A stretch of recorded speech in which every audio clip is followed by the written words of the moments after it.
Hello दोस्तों, जरा सोचो कि आपके पास खाना खाने के लिए 15 दिन का पैसा है और आप 15 दिन के बाद खाना नहीं खा सकते क्योंकि आपके पास रोजगार के साधन नहीं है। आप दूसरों से मदद भी मांगते हो लेकिन कोई भी आपका मदद नहीं करता है और यही हालत हमारे भारत का भी था। लेकिन आज भारत विश्व की 5वीं अर्थव्यवस्था है और ये कैसे हुआ और भारत को इतना आगे बढ़ाने में किस आदमी का हाथ है, जिसको मनी मैन भी कहा जाए तो कम है। चलिए इन महान पुरुष के बारे में जानते हैं। दरअसल कहानी की शुरुआत 1947 से होती है जब भारत आजाद हुआ था। लेकिन भारत के आजाद होने के बाद विभाजन हुआ जो कि इंडिया पाकिस्तान में हुआ था। विभाजन के समय बहुत से टकराव हुए, हिंदू मुस्लिम में लड़ाइयाँ हुई और लोगों को अपना घर बार छोड़ के बाहर जाना पड़ा। उसके बाद 1962 में इंडो चाइना का वॉर हुआ। दरअसल चीन ने भारत पे धोखे से वॉर किया था। उस समय हम चीन से हार गए थे क्योंकि हमारे पास सैन्य शक्ति बहुत कमजोर थी और हम आर्थिक स्थिति से जूझ भी रहे थे। उसके बाद 1971 में इंडिया और बांग्लादेश का युद्ध होता है। इसे हम बांग्लादेश ना कहकर पाकिस्तानी कह सकते हैं। दरअसल जब इंडिया और पाकिस्तान का विभाजन हुआ था तो पाकिस्तान दो बने थे, एक पश्चिमी पाकिस्तान एक पूर्वी पाकिस्तान। उस समय पश्चिमी पाकिस्तान पूर्वी पाकिस्तान पे दादागिरी करते थे और पूर्वी पाकिस्तान के लोगों को बहुत ज्यादा परेशान करते थे। इसलिए भारत के प्रधानमंत्री ने पूर्वी पाकिस्तान में अपनी सेना भेजी और पूर्वी पाकिस्तान को पश्चिमी पाकिस्तान से आजाद करा दिया और आज पूर्वी पाकिस्तान को बांग्लादेश के नाम से जानते हैं। अब साल था 1991 जब हमारे पास विदेश के साथ व्यापार करने के लिए पैसे नहीं थे। लगभग 15 दिनों का पैसा बचा हुआ था। उसके बाद ना हम विदेश के साथ व्यापार कर सकते थे ना कोई माल को इम्पोर्ट करा सकते थे। उसी समय भारतीय रिजर्व बैंक के गवर्नर मनमोहन सिंह थे। मनमोहन सिंह बहुत पढ़े लिखे वेल एजुकेटेड इंसान थे और उसी समय पे भारत के प्रधानमंत्री पीवी नरसिम्हा राव थे। भारत के प्रधानमंत्री ने मनमोहन सिंह को वित्त मंत्री बना दिया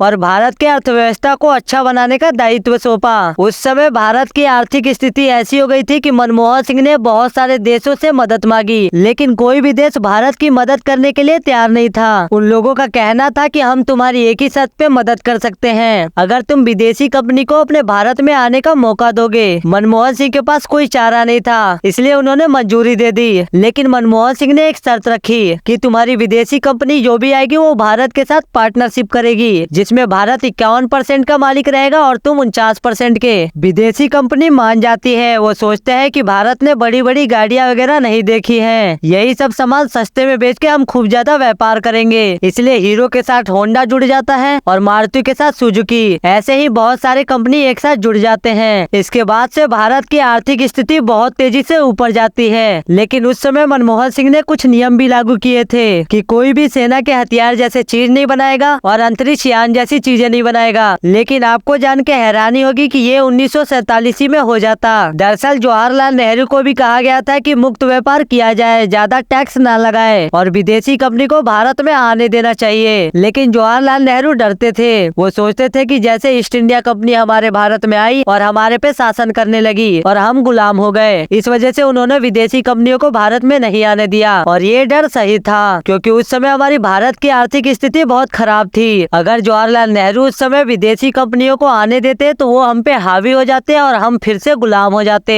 आज हमारे देश में बहुत सारी विदेशी कंपनियां व्यापार करती हैं जिसमें से एप्पल, चाइना के बहुत सारे ब्रांड, पैनासोनिक ऐसे बहुत सारे ब्रांड हैं और अब विदेशी कंपनियों के मालिकाना हक 100% दे दिया गया है। इसी वजह से हीरो के साथ होंडा अलग हो गया और मारुति के साथ सुजुकी। भारत में विभाजन के बाद बहुत सारे लोगों के पास नौकरियां भी नहीं थी लेकिन जैसे ही विदेश के बड़े बड़े कंपनी अपना ब्रांच इंडिया में लेके आए बहुत सारे लोगों को रोजगार भी मिला और भारत की अर्थव्यवस्था दुनिया की सबसे बड़ी 5वीं अर्थव्यवस्था बन गई। देश का सारा लोन भी खत्म हो गया और बड़े बड़े उद्योगपति आने लगे। तो ये थी मनमोहन सिंह की हमारे भारत के लिए एक बड़ा योगदान। और आपको ये वीडियो कैसी लगी कमेंट में बताना और वीडियो अच्छी लगी हो तो वीडियो को लाइक और सब्सक्राइब कर देना क्योंकि आपके एक सब्सक्राइब से मुझे बहुत ज्यादा मोटिवेशन मिलता है।